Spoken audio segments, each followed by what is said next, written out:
There's only one more verse in this psalm. I got to finish it. Verse 5, they that sow in tears shall reap in joy.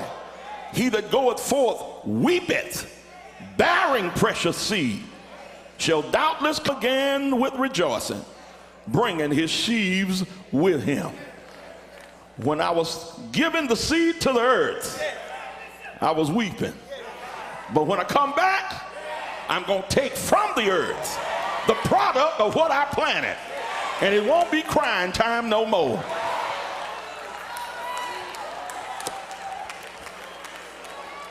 Sit down. Let me give you my final point. I'm finished.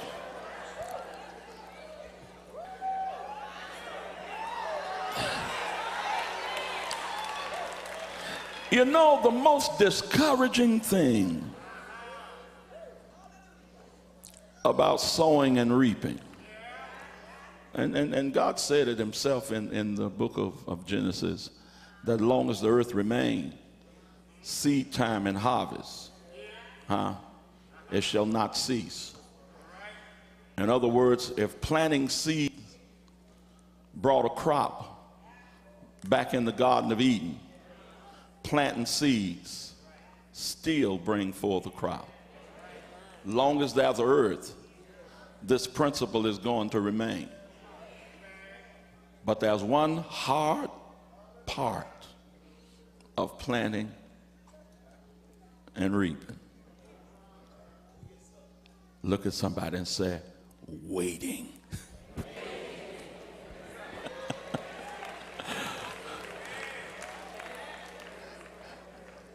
We don't want to wait.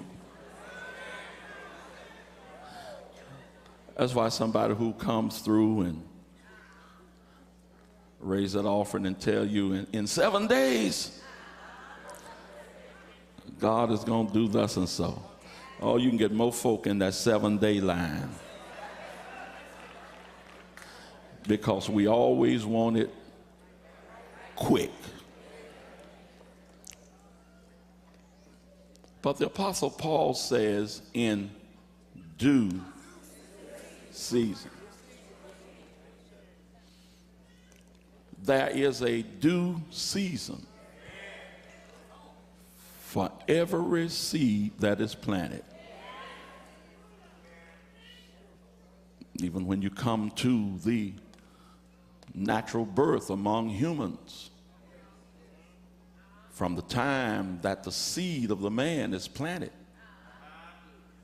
into the womb of the woman, I don't care how you fast, I don't care how you pray, it don't matter how many different tongues you speak in.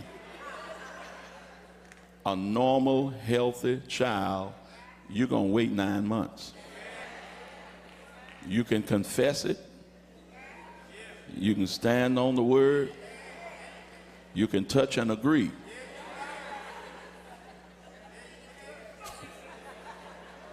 But there is a due season. Our problem is that from the moment we believe God, we want right then that thing to happen.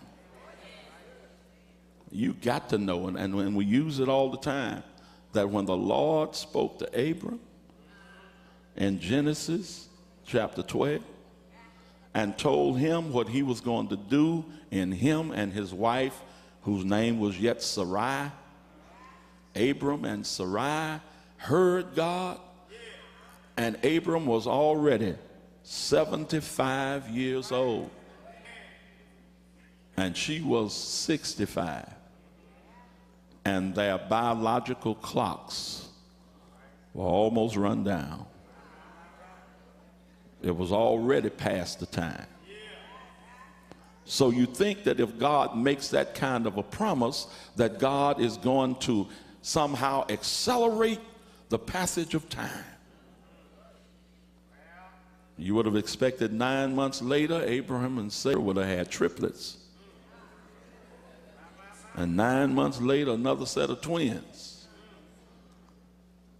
But 11 years later, had nothing happened. And our problem is that when we believe God and plant the seeds. And it does not happen on our time schedule. We push the panic button. But Paul, who I believe is the author of the book of Hebrews, in chapter 6, what he says concerning Abram, he says in chapter 6, verse 13, for when God made promise to Abraham, because he could swear by no greater, he swore by himself, saying, surely blessing I will bless thee, and multiplying I will multiply thee. In other words, he said God didn't just say it. He said God swore he would do it. And if God said, Abraham, I swear that I will bless you. I swear that I will multiply thee. Then you know God means what he said. But look at what that next verse has to say. And so after he had patiently endured, he obtained the promise. You are not going to have planting time today and reaping time in the morning. You're going to have to believe God, even to the extent that when things don't happen on your time schedule, my faith is not shaken. I am still confident. I've been waiting. I thought it was going to happen in 7 days, and now it's been more than 7 weeks. Now I'm into the 7th month of the 7th year. But the thing you have got to know is that when God says it, it is going to come to pass. Your due season. And you don't have that season every year. Now, every year has 4 seasons. Prophet Jeremiah in the 8th chapter, he talked about that. He says that the harvest is past and the summer is ended and we are not saved. He talked about how people can go through the springtime of life and the summertime of life and then get into the autumn, and winter is almost here, and they've let every season pass and they're still not saved. Hallelujah. But I want you to know that it does not matter how long you have been waiting. The thing is, have you sowed the seed? Have you sowed the seed of faith?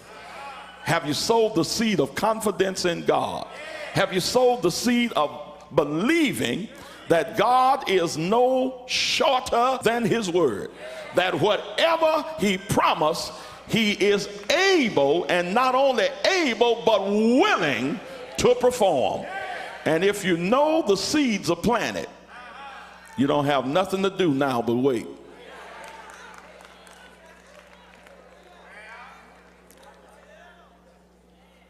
And when you declare that I know that everything's in order, I broke up fallow ground, I dug out the weeds, I removed the doubt, I removed that old sinful style of life, I've planted the seed of the word, I'm believing God, and my harvest is on the way.